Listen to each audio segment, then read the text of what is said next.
Shalom, shalom, shalom. All praises to the Most High. Yahweh is his name. Bahashem, in the name, that is to say, of his only begotten son, Yahweh Shai, who the world ignorantly calls Jesus, a so-called black man. And today's lesson is being brought to you from this channel, which is sponsored by the Danielle Kambola show. I think it's the Stansberry Research.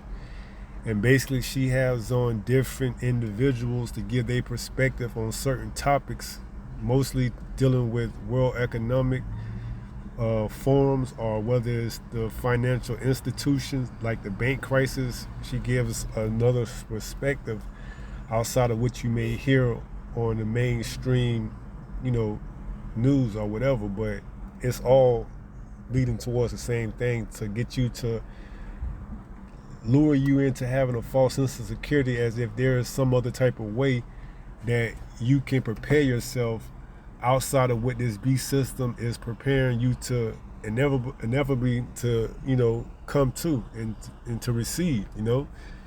And this person that she has on today, he's an author, and I believe the book that he wrote that she's bringing forth for his insight on is, like I said, The Island of Dr. Jekyll, where basically he states how in 1913, when the U.S. government brought forth the Federal Reserve, he believes that it was brought, it was brought forth on this secluded island by a handful of rich individuals, who are in control of most of all the world reserve, so that's his take, and that's about all it's good for, is just his take, because at the end of the day, he doesn't have the oil in his lamp. He can't tell you how to receive salvation, and it wouldn't benefit him to tell you how to receive salvation, because he's enjoying his fruits of his labor from his forefathers, that being Esau, Edom. And he's making as much money and enjoying as much of this, last rulership as possible, whether it's pumping in fear to the audience to get them to buy whatever product he's selling, or whether he believes he's telling you a monocle of truth, as you're going to see as this video later plays out. He's going to drop hints and clues, and then he may just come out forthright and say it in so many words or gestures that this society is leading to that M.O.B, So we going to let the video play, and we going to chime in, interject, and speak on it, and then we're going to get a few scriptures and probably close out from there. But yeah, it was written that they was going to tell them their own selves in Psalm 64:8, and let's go ahead and get that while we here. All right, this is Psalm 64, verse 8. So they shall make their own tongue to fall upon themselves. All that see them shall flee away. And you see more and more as these last days coming to, that these astrologers or prognosticators or stargazers, however you want to call them, spoken of in Isaiah 47, is telling on each other, trying to reveal the plans of the wicked elite, which is the Esau, which is the Edomites, which is the so-called white men, the Caucasians. They telling on their own selves. They don't have, like I said, they don't have the oil anyways, because they don't believe that their kingdom is going to ever, come to, so they can try to stretch this thing out and make it seem like that they have your best interest at heart by telling you what the plans of the wicked is. All the while they have their own agenda, trying to capitalize off of this capitalize off of this, what should I say, crisis that we may be in. How they put it, like the bank crisis, and just things that's going on that's spoken of prophetically in the Bible, but they can't really give you a grasp because they don't have, like I said, that oil in their lamp.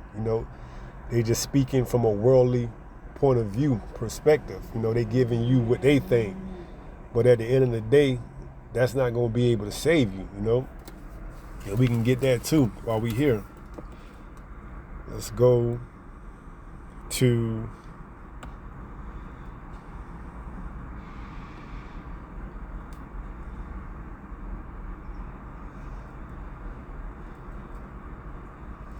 Ezekiel 7:19. And this is Ezekiel chapter 7, verse 19. And it reads, they shall cast their silver in the streets, and their gold shall be removed. Their silver and their gold shall not be able to deliver them in the day of the wrath of Yahweh. They shall not satisfy their souls, neither fill their bowels, because it is the stumbling block of their iniquity. You see, and this is the greed of them. Their gold and their silver is not going to be able to deliver them. Although they telling you that you should be buying gold and silver to hedge the dollar from its inevitable downfall, having something that's tangible, as a backup once this dollar or once this system goes cashless, and that's not going to be able to deliver you. And that's the type of mindset they coming in. They coming in that worldly mindset as if they can prolong the prophecies from, taking place. No, this is all part of prophecy. It's gotta happen. It says the Most High word is not going out void. These prophecies are coming too, whether you ready or not. So, we just gonna go into this. I think it's 20-minute clip. We're gonna break it apart. Chime in on it, get a few more scriptures, and then we're gonna close out from there. That has unfolded since the start of this year. I want to start with central bank digital currencies, if I may, because since last year, there are now 114 countries actively exploring the idea or pilot project of a central bank digital currencies. Countries which make up 95% of the global GDP, and 16 of the 20 countries that make up the G20 group are already in the development or pilot stage of a central bank digital currency. Here in the US, we have the Fed Now program. It's not a central bank digital currency, but some would say it's definitely the plumbing system of one coming in July. So just your thoughts on everything that we're seeing in regards to this topic that not so long ago people just thought was a conspiracy theory. Well, I think you summed it up pretty carefully there and completely in just asking that question, because that is what's happening. The whole world is moving in unison.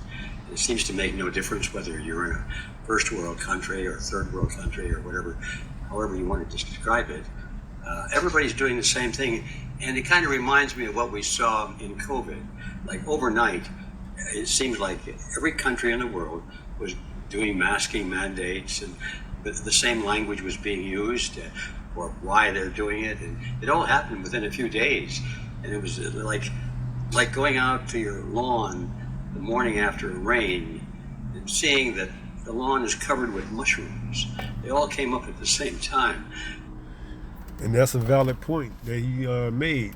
He's saying how you can see the similarity as you seen with that whole thing that happened in 2020, how, bit by bit, each country, which is just like a company, got on board with the mandate, and you seeing that same thing take place. Each country is indulging in that CBDC, and eventually they're gonna all adopt that, digital currency. So you seeing the contrast and the parallel between the two incidents that took place 3 years apart from each other, so that is a good observation that incrementally that these countries are just as much,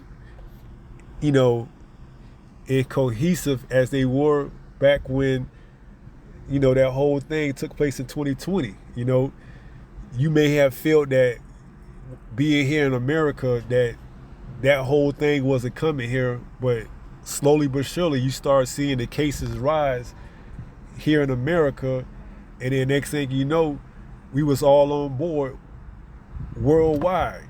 You see how everybody got on board meaning all these countries got on one accord just in a matter of, weeks to months. That everybody had to wear this, everybody had to get that to curve, to lower the curve. And you can see the same thing happening now. Talks about this country adopting this CBDC or running this pilot. It's all the same play, man. Just a different playbook, but they giving you the same play. Every country is on board. That's why it's imperative when you read the scripture that you know exactly what's going on. Revelation, the 13th chapter, it says he calls us all. Everybody gonna be on board with this once it's rolled out. So, yeah, let's go back and let him finish what he was saying. And then if we see anything else, we'll interject and speak on that. The day before, none of them were there. And it was I remember seeing this as a boy thinking, where did those mushrooms come from? I didn't see them all year. And all of a sudden, here they are, and the whole lawn is covered with mushrooms. The reason I mention it is because it's sort of like that. We see the whole world covered with this mushrooming message. In this case, we're talking about central bank digital currencies all at once. And the significance of that is that those mushroom spores were always there. Well, they had been there for a long time. We just didn't know it. And I think the significance, the real hardcore significance of this fact is that we have to realize this banking fraternity is truly a fraternity or an industry or a cabal or whatever you want to call it, depending on your mood. It's truly global, and they do work together in a highly coordinated fashion. So nothing is by accident. And these decisions that are being implemented today were made decades ago. And the plans have been in process for a long time. The spores for the mushroom, in other words, have been in place for a long time. And now the signal has been given, let's bring it up to the surface so everybody can see it. And now we call it a crisis. But in fact, the crisis started decades ago. It started pretty much with the formation of central banks. When you combine central banks, which are essentially private banking institutions, you go into partnership between private banking institutions. And this is prophecy. It's not because as he stated, this plan was, put together decades ago. No, this is part of prophecy spoken of in Hosea. It says in the place where, my people will call other names, there they should be called the sons of the living power. And these wicked elites, they read the Bible, they know these prophecies, and they see these prophecies coming too. Now they starting to scramble and put together they plans, and bring forth this, end time prophecy. That being that M.O.B, that mark. They know they have but a little time, spoken of in Revelation. So they got to bring forth together this plan and put it to before the second coming of our Lord and Savior Yahushua comes to put them in captivity, man, put them in slavery. So they trying to put together this whole narrative, that there's, no more use for cash in this system, man. And this CBDC is the perfect solution to bringing in a cashless society. So we're going to let this video continue to play, and we're going to take it from there. And the government, which has the power of coercion of law, you've got a creature there that is a pretty dangerous creature, because you've got people who are controlling the money supply. And that means they control just about everything, because if you have the ability, the legal authority to create money out of literally nothing except the promise to pay it back, you can create any amount of money that you want, and with that huge flow of cash, you're able to buy up politicians. And you just buy them up. And most of them, unfortunately, I have to say, most of them are for sale or for rent or for lease. And so we come to the amazing conclusion that for a long time we've been living in a system where, although the mushrooms were not on the surface, they were not far from the surface. And that the field of mushrooms looks like this. It's that the world is now in the hands of the banking institutions. And instead of governments regulating the banks are now regulating the governments. And this is, when you come to this realization, it's a very shocking thing to think that actually could happen, but it's been in place, in my view at least, for a long, long time. So when I think about the so-called banking crisis that everybody's talking about, I realize that it is a crisis, but it's been with us for a long time. We're just now beginning to see the mushrooms come up, and we can see the impact of it and how it might really change our lives in the very near future, so that we no longer have freedom of choice in the market. We will not be able to buy and sell without permission from this cabal. I think it's probably a good name for it. So that's how I look at it. It's not so much the details of who is doing what today, what the latest announcement was, because it's all more of the same, just moving constantly and steadily toward that goal, which they have talked about for decades and decades. That goal of a cashless society where the individual citizens no longer have money. We used to think that money was our money. We could put it in our pocket, put it in our coffee can, bury it, or put it in our mattress or something. We could put it in our pockets. No, in a cashless society, we have nothing to put in our pockets. It's all digital. Of course, we have digital money now, but we still also have, in addition to digital money, we have actual currency, which we can consider our own. But where we're headed, and they've talked about it for a long, long time. Where we're headed now, and you can see it very clearly on the grass, nobody will have cash. There'll be no such thing as cash, which means it's not our money. We don't own it. We'll be allowed to use numbers, and they'll give them a name. They'll allow us to call it a dollar or whatever they allow us to call it, but it's not going to be the same thing. And the amount of those that we have will be allocated to us. It will not be earned by us. It will be allocated to us based on our social record and our political attitudes, so that those who are cooperative with the cabal will live pretty well. And those who don't, like I am, are not going to live too well. Probably not you either, Danielle. I think you're pretty outspoken, and all the people that you admire are probably not going to do well. So that's my... And make no mistake, if you take this mark, it's not whether or not you're going to be living too well or not, because you speak out against the tyranny of this government, this beast system. No, if you take this mark, you finish completely. So don't let this person lure you into a false sense of security, saying if you receive this mark and as long as you play by their books, you can somehow continue your status. And if you take this mark and you get off script, that they're gonna shut you down.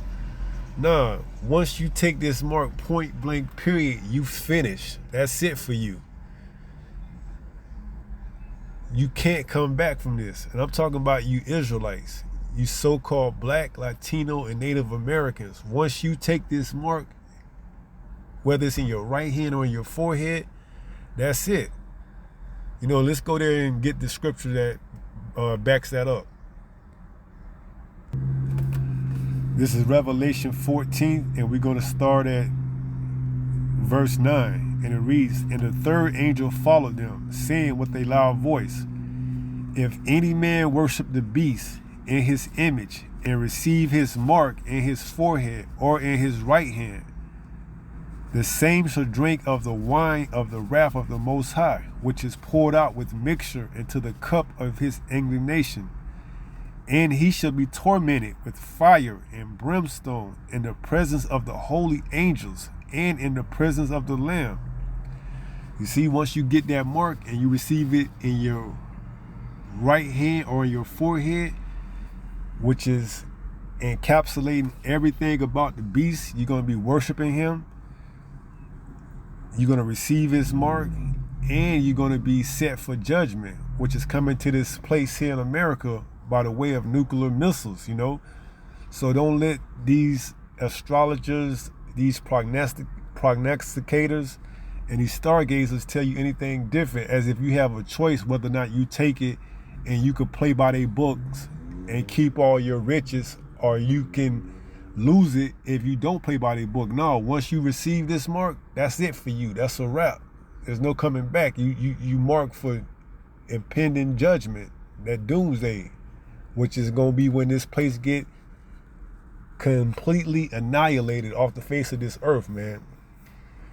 And there will be no inhabitants here. I'm talking about this country, this landmass known as America. So that's why I say they don't have the oil in their lamps, because they can tell you certain things and then other things they go off on because it wasn't given to them to have complete understanding, or any for that matter. Because this guy is making it seem like you have a choice. If you take it, you can continue to live lavishly in whatever status you held, and if you don't take it, they gonna just cut you off. No, you're gonna be cut off completely when that judgment comes. So let's go back and finish seeing what he has to say.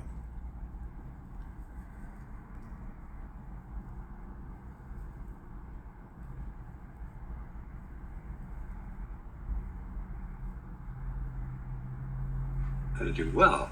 So that's my answer to your question. Is perhaps not what you anticipated, but in summary, I would say that the crisis has been here for a long time, and we're just now beginning to see what looks like the beginning of the final stage in that crisis. Okay, a few points gave me shivers. What's the end goal, though? Is it complete control and the fact that we'll no longer have privacy, that the government would know exactly what we're doing all the time? And if so, the counter argument, what I hear is, well, what's the difference with what we have now and all those plastic cards? They can already track us anyways. Well, yes, they can track us, but they're, the Internet of Things and the whole development rollout of 5G technology will elevate the ability to track us by a factor probably of 100. I'm just picking that number in range, but it's a significant factor. Okay. They'll know what our heartbeat is. I mean, because they'll track us from cell phones and things which can monitor a certain electronic or electromagnetic field in our bodies and things like that. They'll track when we blink an eye. They'll know everything about us. They'll even know our moods. They'll know when we're thinking about objecting, even though we might say something, they'll know when we're not telling the truth. So it's... And this is what they want. They want to have that godlike power, man. They want to be like the Most High. They want to be like Yahweh, man. They want to have complete control over his whole creation, This is how they gonna, in their mind, rationalize seeing themselves as a God, as the God, by putting something in you and completely controlling every aspect of your life, and when they see no longer for you to have anything left, they're gonna just cut it off, shut it down, and that's gonna be the end of you. This is how they mind is programmed to think, man. They think that they can actually overcome what the prophecy in the Bible, has spoken and written. They actually think that they are God. This is their, how should I say, this is their finest work of art. Being able to control everything, not just you, but everything. Knowing when you breathe, knowing what you think, knowing your next movement. This is all what they want to do. And that mark is going to encapsulate all of that, because you're going to have to put it under your epidermis, which is your skin, and through that they can monitor everything about you. And if you want to continue to be on this system, this beast system, this grid, you're going to have to receive that. So let's continue. Let him finish what he's saying. Something they'll know when we're not telling the truth. So it's the ultimate form of tracking. So I want to push it a little further. Okay, let's play this out, this scenario out. We're all on a digital payment system. There's no more cash, no more paper money. They know everything I've done since I woke up at 5:30 a.m. this morning. What do they do with the info? So what? I'll ask you. Present the scenario. Well, the so what part is that as long as you are not making waves and causing opposition to the program of the ruling elite, why you'll do okay because that they need you. They need you to work and produce whatever you produce for the system. But the minute the AI detects something or patterns of performance on your part that rings a bell, then they'll suddenly look at you very closely and decide whether or not you really are, you deserve to continue to even exist. Because if they want you out of the way, they'll think of ways, or your AI systems will think of ways to get you out of the picture. In other words, to eliminate you from the surface of the earth. And it might be that they want you to go in and get another shot of some kind of a vaccine, which is going to be deadly or something like that. I'm just picking that at random. But that's the kind of thing. I think, and I think, before we move on from central bank digital currencies, I just want to bring up this news item, which I believe was one of the biggest that we've seen when the Digital Currency Monetary Authority announced earlier this year its international digital currency. And I feel like it didn't get a lot of, or hardly any coverage, but this Universal Monetary Unit, UMU, they said will enable instantaneous real-time settlement of cross-border payments. So this is from basically the highest level, right? Thoughts on this? And two, when you speak of your vision of a central bank digital currency, is it just one ruling central bank digital currency, or every country with its own unit? Is it the BRICS, Brazil, Russia, and company with a currency? Is it China? Who's leading it? That's a good question. Now, I have to be careful that I make it clear that what I say is my opinion, and I don't have any inside track. Unfortunately, they don't invite me to their secret meetings, but I can imagine pretty much how the discussions go. And if the future can be judged at all by the past, we know that the way they have always operated in the past is to gradually consolidate their organizational structure by gaining control of the smaller units, and then gradually synchronizing the actions and the formulations and the rules and regulations of all of those so that they are in harmony with each other. You hear that word harmony, harmonizing the laws of this nation with another nation, for example, is a good example. So they take the diverse units that exist and they just gradually change the laws, change the culture, change the thinking of the people, until finally they're so close to each other that the day can come and they'll say, well, this is a universal code now, universal law, universal money in this case. And so they build it from the bottom up. And so it looks to me that that's what they're doing now with the monetary system. So they're talking about each country having its own digital currency, and they seem to be going for that. And then they have to swap one for the other through the universal monetary unit. They gradually will give an exchange ratio, I imagine, between the local national currency and the international currency. And finally, they just give up and say, no, we'll get rid of the national currencies completely, and we'll have an international currency, and it's just be one. I think that's their goal. If I were sitting at their board of directors table, that would be my goal, because I know what you started to ask the question a moment ago. What is it they're after? Is it that they're after more money, or are they after control over humans and so forth? That's a good question, because if you get that one wrong, it's pretty hard to predict what they're going to do. And I think the answer to that question is that they're after control over human beings, and money is merely a means of achieving that. And it's hard to get your head around that, because right now money is power. Yeah. Because if you have money, you have power over other human beings, because you can pay for them. And if you can deny them money and so forth, you can give them the carrot and stick treatment. But when you're in a system where money has been removed from the equation, then the thing that is used to replace money becomes the point of power, and that would be this international monetary unit that you were mentioning. And if all nations had to...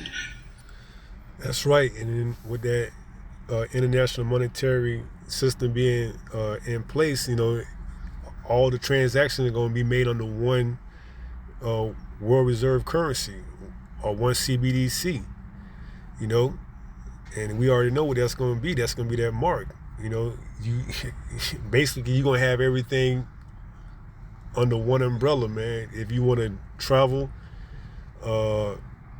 leave out of the country, go international, whatever, from whatever country you're in, it's going to be all under one CBDC, one digital currency. You're not going to have to worry about anything such as a passport anymore, or anything like that, or exchanging your money. If you have, let's say, dollars into won or dollars into euros, no. It's going to be cross-border payments instantaneously. You're going to have all of that, like I said earlier, encapsulated in that mark. This is going to be fast transactions. Like I stated in one video way back, with this new blockchain technology they're going to adapt or use, you're going to be able to do transactions overnight, whereas the banks we have right now are currently closed on holidays, weekends, and overnight. It's going to be a 24-hour, 365-day like B system, and there will be no rest in this new system. They're gonna work you like slaves, man, because they can pay you, or they can allow you to believe you're getting paid through this new monetary system that's gonna be running 365 all day, every day, all night. This banking system, this upgraded banking system, will be a continuous running 24 hour, because they're going to have cross-border payments, real-time payments. You're not going to have to wait and get your money. You're going to get it the day or whenever they feel like you need to get it. It's all about controlling, So let's let them finish what they're saying. By using the same unit, then a decision made by, let's say, a local tyranny in one nation would be applied around the world, and that person would have no place to go. They couldn't escape to another country. They couldn't get their authority and their autonomy back by merely taking their savings and putting it into a different currency from another country. All the options of escape that we now enjoy would be gone. So I think the answer to that question of what it is that they really are trying to achieve is that it's the control over human beings. And in the past, meaning at the present time still, that control is achieved by money. But they're working toward a point where money has been removed from, money as we think of it has been removed from the equation, and now it's just units. And we'll be living in, as I see it at least, in what we might call a universal military society. Now, anybody that's been in the military and understands that, because if you go in as a buck private, you don't get much money. You have a few dollars a month that you can go down to the shop, the camp store, and buy a beer or something like that. But you get all your clothes, you get your medical care, you get your shelter. Everything you need really is all provided for you. But if you're a general or a sergeant or middle management, you get up in in the officers' ranks, you get living quarters, you get better food, and you get better clothes. And if you're really at the top of the rank and you're the 2 or 3 or 4-star general, you've got a big mansion to live in, and you've got a limousine and a driver and an airplane that you can fly around the world in. But it's not yours, but you still command it like it was yours. So it's the end result is the same. It's those at the top ruling those at the bottom. But the mechanism by which it is achieved, or will be achieved if they accomplish this change to digital currencies, will be a little bit different. And it will not be the old classic style of he who has the most money. It will be the new classic style of he who has the rank on his shoulder. How many stripes do you have? Or how many stars on your cap? And it may not be visible that way, but it'll be. Remember in the old days, all the top egalitarians all wore silk hats. And this is him trying to, or attempting to, send a subliminal message, giving analogies as the hat, as the mark in your forehead, and the sleeve as it in your right hand. But then he's going to just come out and say it, as we're going to continue to let this play out, that you're going to have to put your hand up against something to scan to get whatever you need to get, and that's what it's going at. Sure, it might have, in this recalibration of this system, the poor might not be able to experience all the luxuries as the rich. But if you receive this mark, they're going to take care of you. They're going to tell you, we're going to give you a universal basic income where you will have enough to, get whatever necessities you need every week or every month. As long as you receive this mark in your right hand or in your forehead, you can continue to, receive your snaps or whatever is going to be called, food stamps it is right now, but whatever is going to be called, your free medical,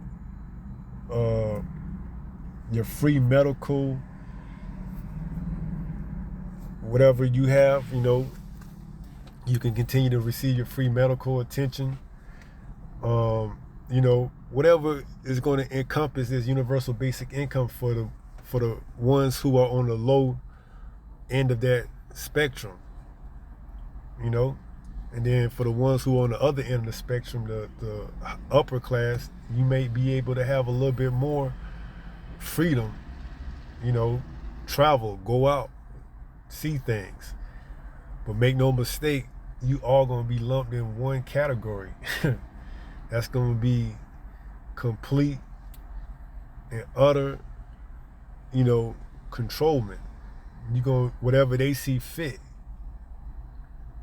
If they see fit to shut off your spending limits this week or that week, they're going to do it. And this is all part of their, wicked, agenda to have complete controlment over the masses. They're going to use this as leverage.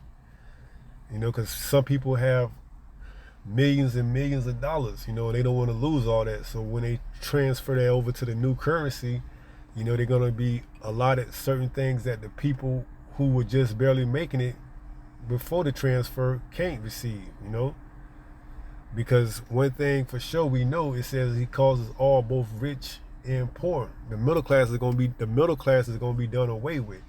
It's either you're going to be rich or you're going to be poor.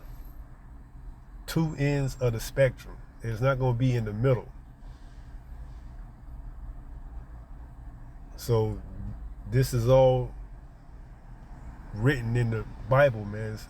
Is Bible prophecy. It's just these people, like we read at the beginning, are telling on their own self. Their tongue should tell on their own self.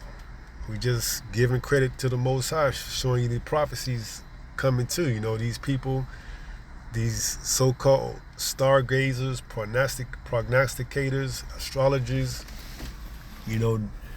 of Babylon, which is America, is telling on their own selves, And they all have, like I said, they all have their own secret agenda, try to pitch you something or sell you something in the long run, but it ain't gonna do you no good because judgment is already coming here. So let's go back and let them finish up what they were saying. Tall, and then the taller the hat means the more money you had. Only the very wealthy could wear the big tall silk hat, and then the newbies were wearing short silk hats. And you can look at a person and see their rank in society by the clothes they wore.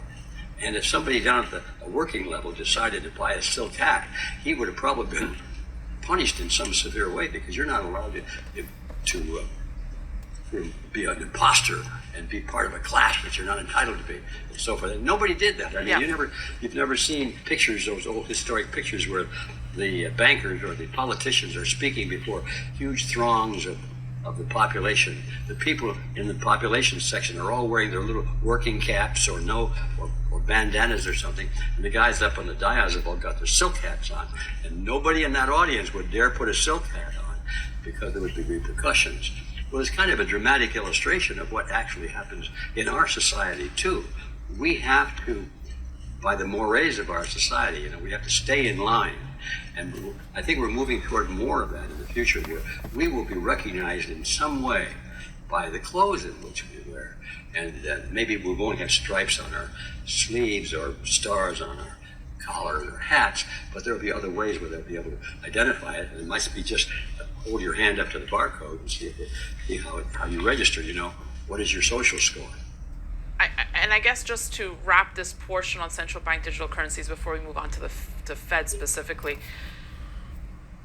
when we always say, well, they want us to get onto the digital, a single central bank digital currency. Who's at the top of all this? Is it the World Economic Forum, the World Bank, the IMF? I mean, who's leading the charge when we say this they, or is it a they we can't see?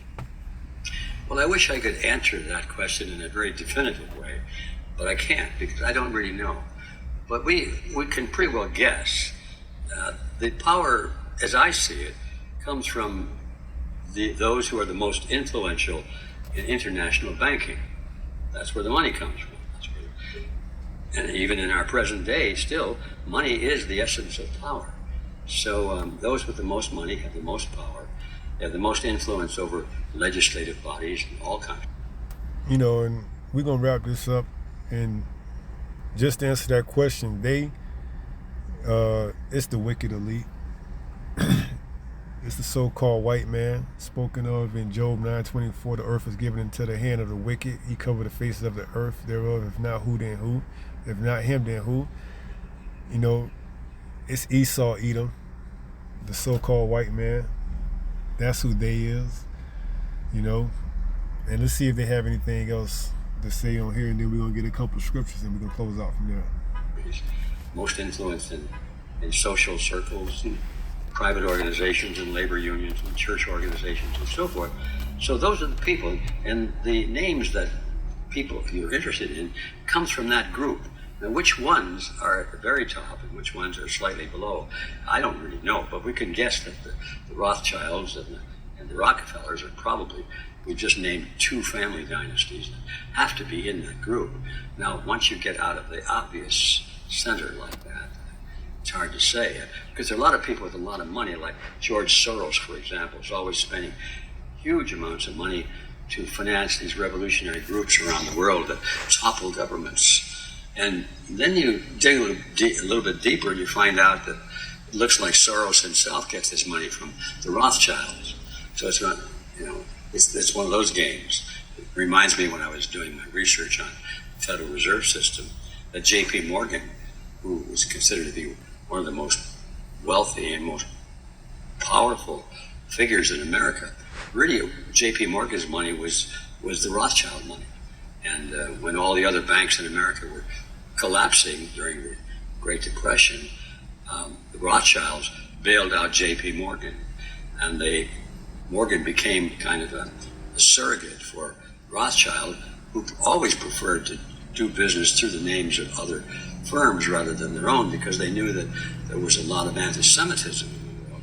And a lot of people didn't want to deal with Jewish bankers, is how they phrased it.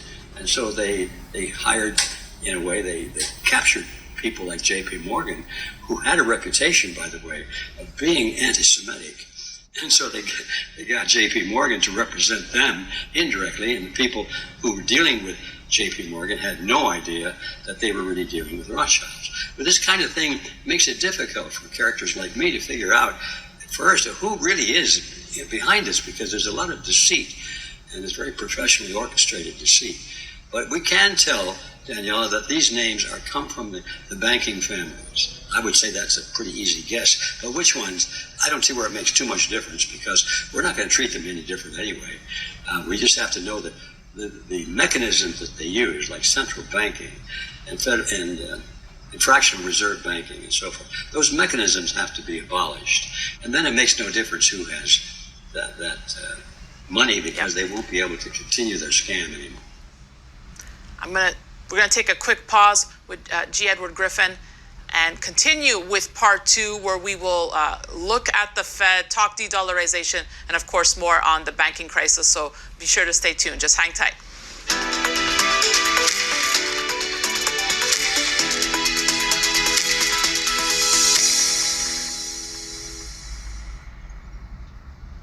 Opinions expressed on this program are solely those of the contributor and do not necessarily reflect the opinions of Stansberry Research, its parent company, or affiliates.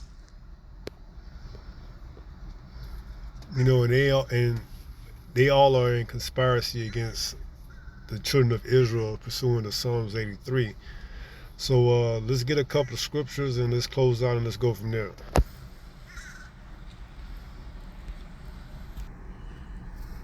All right, and this is in, I guess, response to one of the questions that she asked, why would they want to do something like this? And I said, because they want to be like God. They want to have the power of the Most High. And here's a scripture that backs that up. And we're going to get it out of 2 Thessalonians chapter 2. And let's just start from the top, verse 1. And it says, now we beseech you, brethren, by the coming of our Lord, Yahushua HaMashiach, and by our gathering together unto him, that ye be not soon shaken in mind, or be troubled, neither by spirit, nor by word, nor by letter as from us, as that the day of Yahushua is at hand. Let no man deceive you by any means, for that day shall not come, except there come a falling away first, and that man of sin be revealed, the son of perdition. So we had to be exiled from our homeland, and this man of sin had to be revealed, which is Esau, Edom, the wicked, you know, who this earth was given into in these last days, you know, pursuing the second Ezra, the 6th chapter, the 9th verse. Esau is the end of the world, and Jacob is the beginning of that followeth. And it goes on to read, here is the point, verse 4, who opposeth and exalted himself above all that is called God. See? So with this mark, he's going to oppose the Most High and exalt himself as if he is the Most High, or that is worship, so that he, as God, sitteth in the temple of God, showing himself that he is God. And with this mark, he's going to be in the temple, which is, you know, the Israelites, because 2/3 of us is sought for judgment, you know. So some of us gonna receive this. So he's gonna sit in the midst of us, acting as if he is God. And what does it say? Or that is worship, so that he, as the Most High, sitteth in the temple. And we know that we are the temple of the Most High, showing himself that he is God. And he's going to look at himself as being God, because you're going to have to take this in order to eat, in order to have some place to sleep, in order to just go about your everyday walk of life. But like I said, and we read in Revelation, the 14th chapter, if you take this, you know, judgment is to come, you know, come for you, you know, in the way of nuclear missiles. You know, that's part of the judgment that's coming to this land here in America. So to answer her question, you know, why would they do something like this? Because they have a God-like complex. they want to be above the Most High, you see? And this is why they must be taken down and taken out. Because if it wasn't, if it wasn't for the Most High, man, if it wasn't for the elect's sake, no flesh might be saved, pursuant to St. Matthew, the 24th chapter, around the 22nd verse to the 24th verse, So this is just part of who they are. This is just embedded in their DNA, the wicked. This is why they have to be eradicated. After they serve 1,000 years in hardcore bondage and slavery, then they have to be eradicated off the face of this earth, pursuant to Obadiah, the 1st chapter, the 18th verse. All of Edom has to be off the face of this earth, man, in order for things to get back to how they supposed to be. And then all the other heathens are returned after they served 8,000 years of hardcore bondage and slavery to their own land, where they can serve the Most High in righteousness. So it says, who opposeth and exalteth himself above all that is called God, or that is worship, so that he as God sitteth in the temple of God. And it says, your temple is of the Most High, talking to the Israelites, showing himself that he is God. And this is what he really after. He's really after the ones who don't have that hedge on them, who, he can get to be condemned to, that lake of fire, a brimstone. So he want to take out as much of the Israelites as he can, That's his whole agenda. We're going to get that when we close out in 1 Peter. So let's just go to Revelation now that we done finished, that video and expounded upon some of the things that were stated in there. And in regards to her question, why would they do something like this? Because they the wicked, This is just who they are. This is just what they were made for. Who can, what does the scripture say? Who can straighten something that was crooked? Let's just go there and get it. All right, this is out of the book of Ecclesiastes, chapter 7, and we go down to verse 13, and it reads, consider the work of the Most High, for who can make that straight which he have made crooked? And you can't make this man straight no matter what you try to do. This person was made for this particular reason. He was made to be wicked, crooked. That's just who he is. That's why it says he sought with tears, but there's no repentance for this man. You cannot save this person.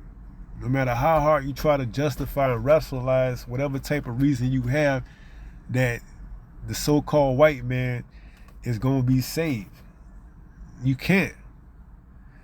And that's why he's the wicked. Because that's what he was designed, that's what he was created for. So you can't worry about this person and why he is doing what he's doing, because that's what he was made for. That's what he was designed for. He's used as a mechanism, as a device to sift out through the good and the bad, to bring forth the elect. Who's going to listen to this word? Who's going to take heed? Who's going to endure to the end, And if not, it's going to be shown who you are. You're going to adhere to his every command and take his mark and continue to sin and not repent. This man was created for the wicked, man. He was created to be wicked, crooked. So there's no, rationalizing whatever type of way you want to go about doing it, So, yeah. That's why he has this godlike complex where he wants to be the Most High, because he's wicked. That's what he was created to do. So now that we got that out the way, let's go to Revelation 13. And let's get it, man. This is what all this was leading up to. Revelation 13 and 16. And it reads, and he causes all both small and great, rich and poor, free and bond, to receive a mark in their right hand or in their foreheads, and that's what this CBDC is heading to once they regulate it and make it mandatory,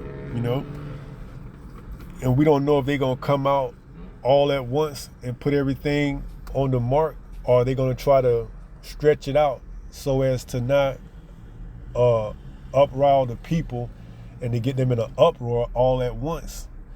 They may, continue to let you go on about your way and just put it on your phone or whatever type of device you got, and then transition it into the mark where they put it into your hand. But make no mistake about it, it's coming to where you have to have it underneath your skin. It's gonna be a tool to use as a biometric scale to read and to do everything as a mechanism to control who you are. Like the guy said, it can monitor your heartbeat, your breaths. Everything is going to be calculated. How many times you use the restroom, how many times you went to the store and bought this, how many times you went to this site and visit that. All of this is going to be on a grand scale, on a ledger, and it's going to make up who you are and what you're allowed to do that day, that week, that month, that year, whatever. Okay? This is complete controlment. This is what they want over the mass. They want you to be under their servitude. They want you to be obedient to them. They want complete rulership over you. And if you take that mark and worship the beast in the image, that's what you're saying, that they're your God, that they sit in the temple as the Most High, being the Most High, basically calling them the Most High. I'm talking about you Israelites. Because you the only one that have an option and a chance at repentance and salvation. If you are the elect in the numeral number, you can receive it. But all you other nations, no, you already been, sentenced to your judgment. You going into captivity, into slavery. So it says, and that no man might buy or sell, verse 17, save he that had the mark or the name of the beast or the number of his name. And you're not going to be able to, partake in commerce, if you're not going to be able to partake in commerce, whether or not you have this mark in you.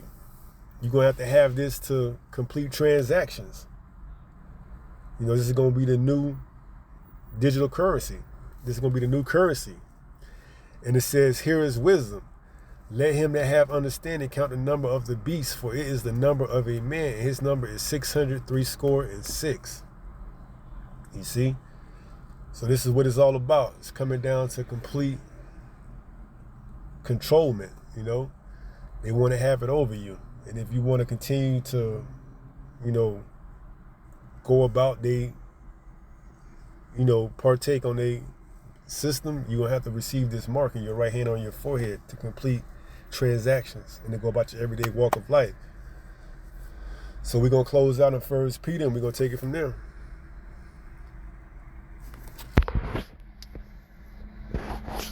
First Peter chapter 5 verse 8, and it says, and it reads, be sober, be vigilant, because your adversary the devil, as a roaring lion, walketh about seeking whom he may devour. And it can't be put any more simpler than that.